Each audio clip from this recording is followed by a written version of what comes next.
The start of 2016 has witnessed a sharp escalation in the militarization of the South China Sea.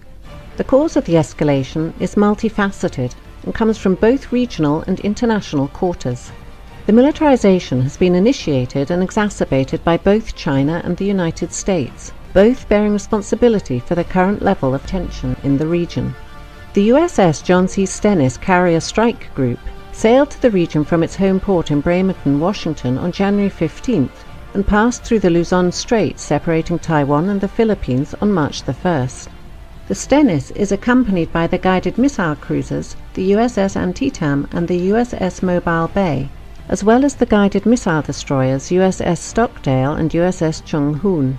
The Antietam is based at Yokosuka, Japan, and was ordered off its normal patrol to join the Carrier Strike Group. The 7th Fleet flagship, the USS Blue Ridge, is also in the area, having docked in Manila on March the 4th. Trilateral talks were held on board the Blue Ridge on March the 5th between the US Navy, Japanese Maritime Self-Defense Forces, and the Philippine Navy. The key subject of discussion was how the three nations can work together to confront China in the South China Sea, promote security and stability in the region, and develop future multilateral training and exercises. The current deployment of the Stennis CSG to the region follows the previous deployment of the USS Lamson guided missile destroyer to the Spratly Islands last October, and the USS Curtis Wilbur to the Paracel Islands in late January of this year. The US has also increased surveillance flights over the areas by P-8 Poseidon patrol aircraft, as well as in one case B-52 strategic bombers. The navies of China and Vietnam fought a naval engagement for control of the Paracel Islands in 1974, which resulted in China's de facto control of the islands. China has established a military presence on Woody Island since that time, and has engaged in an extensive expansion of the base in recent years.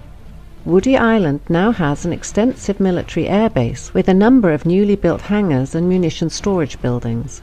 In February, satellite surveillance revealed the deployment of 2 batteries of HQ-9 surface-to-air missile launchers, as well as supporting vehicles such as an engagement radar and the Type 305B ASAR acquisition radar on the northern end of the island. Last November, China announced the deployment of J-11 fighters to Woody Island. As land reclamation and building efforts on the part of the Chinese continue at Fiery Cross Reef and Mischief Reef in the Spratly Islands, with no signs of slowing down in the immediate future, it will be interesting to see if the US Navy increases the size and tempo of future patrols in the area. With the Royal Australian Navy taking delivery of its second Canberra-class LHD, HMAS Adelaide, on December 4th of last year, and the first of 2 Makassar-class LPD vessels built by Indonesia for the Philippine Navy, the BRP Tarlac, launched on January 17th of this year, the US Navy may soon be bolstered by more powerful regional navies in future patrols. The Prime Minister of Japan, Shinzo Abe, announced in November of last year his willingness to have the Japanese Maritime Self-Defense Forces join the US Navy in patrols of the South China Sea. Australian P-3 Orion Maritime Patrol aircraft are currently flying freedom of navigation missions in the region. It was reported just days ago on March the 9th that the United States and Australia were negotiating the basing of more US strategic bombers, including the supersonic B-1 and aerial tankers, at Australian bases on a rotational basis. The aircraft would be based at Tyndall and Darwin in northern Australia. They would complement US B-52 strategic bombers already based at Darwin on a similar rotation. As the brinkmanship continues, with no signs of either China or the United States backing down, the chances of a military confrontation in the South China Sea, whether calculated or accidental, continue to grow with each passing day.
U.S. naval services have released a new maritime strategy, a plan that describes how the Navy, Marine Corps, and Coast Guard will design, organize, and employ naval forces in support of its global dominance. The new strategy, titled A Cooperative Strategy for the 21st Century Superpower, highlighted forward, engaged, and ready as key words and kept the original theme of ensuring our capability to intervene overseas. It calls for increasing the Navy's forward presence to 120 ships by 2020, up from about 97 ships today. This includes forward basing 4 ballistic missile defense destroyers in Spain and stationing another attack submarine in Guam by the end of 2015. The Navy is scheduled to increase presence in the Middle East from 30 ships today to 40 by 2020. The strategy reinforces the continued need to strengthen the partnerships and alliances by stressing the importance of operating in NATO maritime groups and participating in international training exercises. The U.S. strategy emphasizes operating forward and making proxies across the globe, especially in the Indo-Asian Pacific region.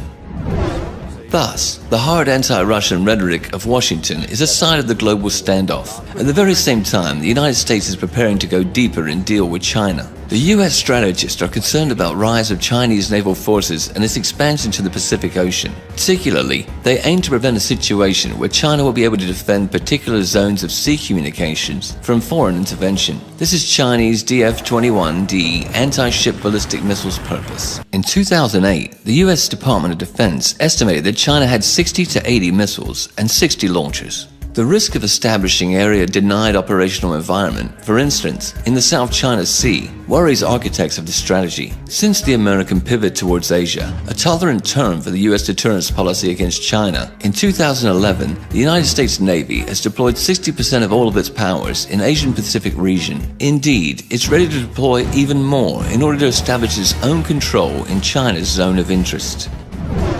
Armed with its own unparalleled navy, the U.S. gets a louder voice and more power to restrict military or economy use of the oceans by other countries. In other words, it indicates the U.S. intention to control the trade in the Indian Ocean and the Pacific, or even monopolize it in those waters. Now here's where the problem is. In April, China overtook the United States as the world's top importer of crude oil, and 80% of this oil, and many other important resources, China imports through the Malacca Strait, which the Chinese Navy doesn't control. In this context, it's clear why Beijing claims sovereignty over nearly all of the South China Sea, and is building a military base in Djibouti. China supports counter-piracy operations in the Gulf of Aden, conducts humanitarian assistance and disaster response missions enabled by its hospital ship, and participates in large-scale, multinational naval exercises. Washington immediately protested against the China-Djibouti relations and expressed concern over China's plans to build a military base in the Obok region, but to no avail. China has to defend the supply of oil over a long way and isn't able to do it right now. Problem is, it doesn't have enough naval bases along vital shipping lines as of yet.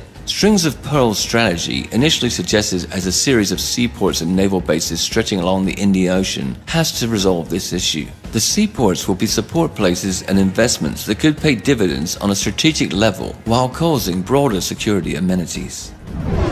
China's naval defense strategy is grounded on the combination of offshore waters defense with open seas protection concepts. The offshore waters defense consists of 2 missions. One is to protect China's eastern coastal area, which is the country's most economically vibrant region. The other is to ensure the safety of the expanding shipping lines that are vital to China's economic growth. Open seas protection concept also has 2 elements. One is to extend maritime protection to waters over 600 miles from the Chinese coast by building supply depots in the disputed South China Sea, trying to conduct submarine activities in the Indian Ocean, and acquiring bases beyond the region. The other is to develop capabilities to conduct non-conventional security operations outside the region, such as naval diplomacy, joint maritime law enforcement, and humanitarian assistance. Compared with the United States, the PLA Navy has sufficient self-defense capabilities, but deficiency in cross-region operations and force projection is evident, though Beijing is trying to change that. On the other side, China's unique geographical location allows it to establish control over its local seas, the Yellow Sea, the East China Sea, and the South China Sea. That is what the United States has accused China of doing in the last 5 to 10 years. The so-called anti-access area denial, A2, AD, or the fort fleet strategy. This is the real reason for the boiling over for China's island work in the South China Sea. Washington is sufficiently alarmed by a perspective to lose the maritime control in the region and has started the naval force race under an umbrella term of all domain access. Despite this, Beijing is adamant. In June, China said it was shifting work on disputed South China Sea islands from the dredging of land to the construction of military and other facilities.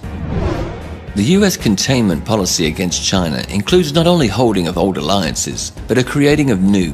In the recent strategy, Washington pledges to strengthen cooperation with 6 long-standing allies: Australia, Japan, New Zealand, the Philippines, the Republic of Korea, and Thailand, and also lists 8 new partners: Bangladesh, Brunei, India, Indonesia, Malaysia, Micronesia, Pakistan, Singapore, Vietnam. With help of its Asian allies, the US are going to seal off the PLA Navy in South China Sea and prevent its moving into operational space. Further, Washington's diplomatic rhetoric over the long-standing allies, shared strategic interests, and cooperation in Asia, in fact, is aimed at establishing a coalition against China. Despite the fact that the US official strategy is ignoring the Taiwan issue, the island may easily become a flashpoint of ongoing confrontation, and the Western media machine has already set the ground for it. On July 22nd, US magazine, The Diplomat, reported that the People's Liberation Army soldiers were seen running towards a building that bears a striking resemblance to the Japanese-built presidential office in Taipei.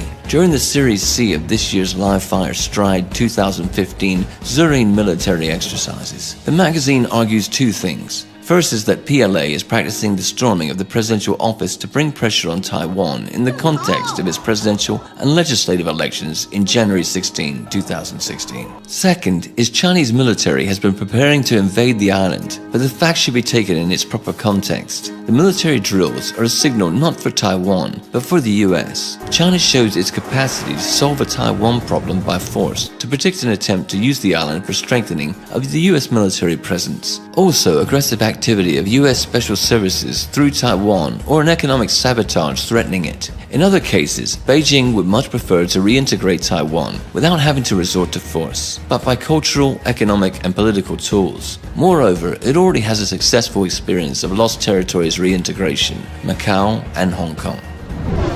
Another area of the US-China geopolitical confrontation is the Indian Ocean. US strategists, media outlets, and public experts argue India is a rival state for China. Monetary wealth and power growth of both states will result in inevitable clashes between them. According to them, the motive behind the string of pearls strategy isn't in solving the logistical problems of China's maritime Silk Route, but are in encircling India. If established commercial ports will be militarized with the PLA Navy, the concerns about China's influence in the Indian Ocean region empower the US to involve India in the American area of influence as part of a global anti-China strategy. The good news for Washington is India has been actively building a new powerful fleet, including an aircraft carrier group, so it could be a very useful tool. Directly, Chinese and Indian maritime interests face off in Sri Lanka, leaving the Indians' area of influence under the impact of China's economic projects. For Beijing, ports of Sri Lanka, founded by Chinese investments, are a cell in planned maritime infrastructure from South China to Pakistan,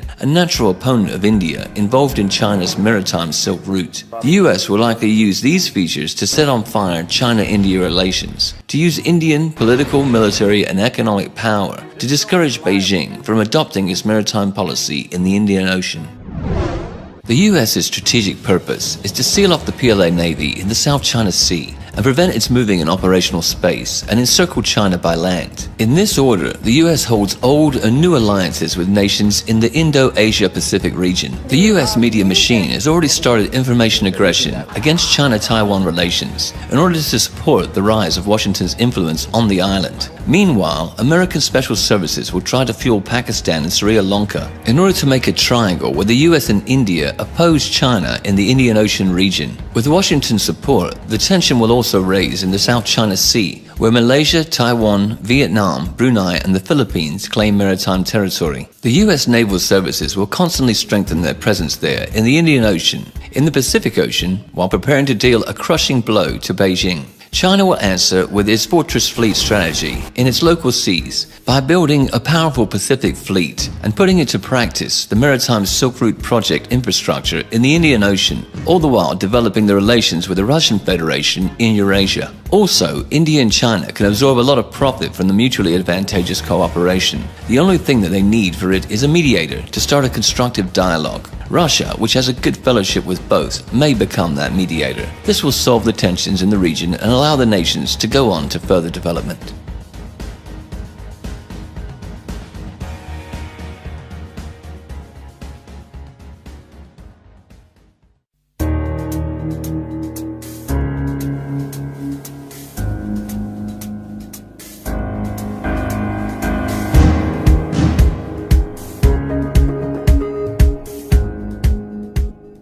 After months of mounting rhetorical war, the United States has conducted a patrol through the South China Sea.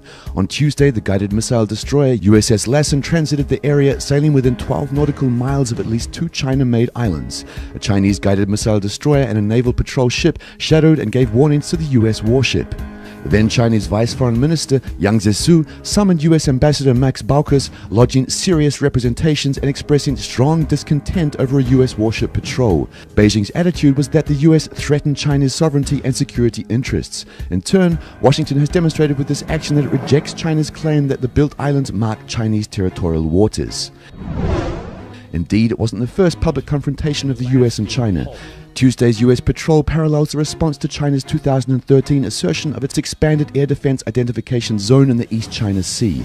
Washington responded by dispatching 2 B-52 bombers to fly through the newly claimed Chinese airspace, defying China's rights to assert sovereignty over what the United States classified as international airspace. The official US position is that its vessels would sail close to land masses occupied by Vietnam and the Philippines, as well as to demonstrate support for freedom of navigation rather than the specific targeting of China. Nonetheless, it's clear that these so-called freedom of navigation patrols will continue. The US regional allies also claiming the South China Sea waters will likely welcome the actions. Despite the rhetoric about a freedom of navigation, the US has pragmatic interests in this region. In the ongoing US-China standoff in the Indo-Asia-Pacific region, the East and South China Seas, the Strait of Malacca, the Bay of Bengal and Indian Ocean, as well as countless peripheral lagoons and bays, a crucial point of the competition. Ownership of a particular island, reef or rock, and the right to name a body of water is more than a question of sentimentality. It is the foundation of many national policy strategies. Securing the right to patrol, build bases, and regulate trade through these waterways can mean access to the resources critical to sustain economic growth and political stability. The Obamas' pivot to Asia and the US newly released maritime strategy de facto means that Washington has taken a course on a long-standing countering of China's influence in the region. A core but often unstated component of the US national strategy is to maintain global superiority at sea. By controlling the seas, the United States is able to deploy military power and to control the movement of goods worldwide.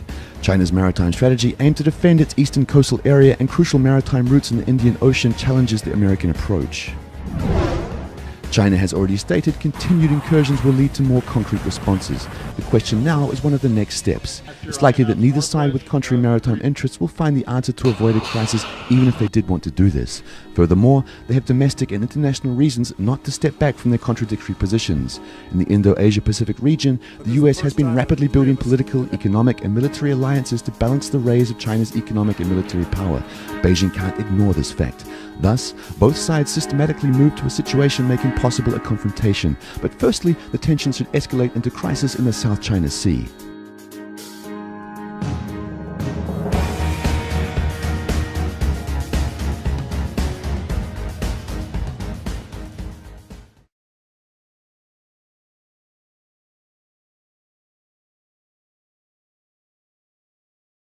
Naval engagement for control of the Paracel Islands in 1974, which resulted in China's de facto control of the islands.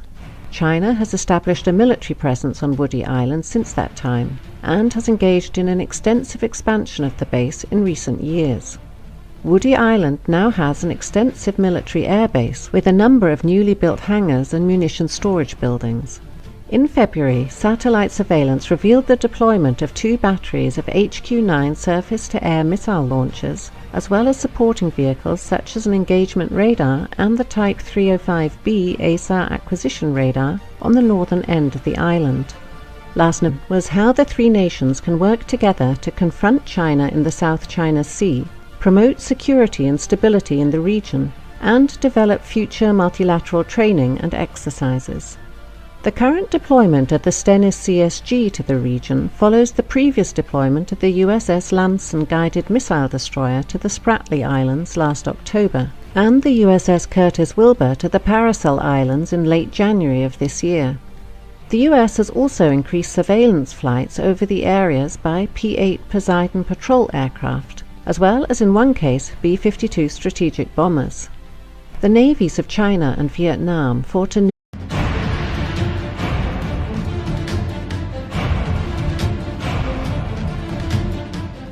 The start of 2016 has witnessed a sharp escalation in the militarization of the South China Sea. The cause of the escalation is multifaceted and comes from both regional and international quarters. The militarization has been initiated and exacerbated by both China and the United States, both bearing responsibility for the current level of tension in the region.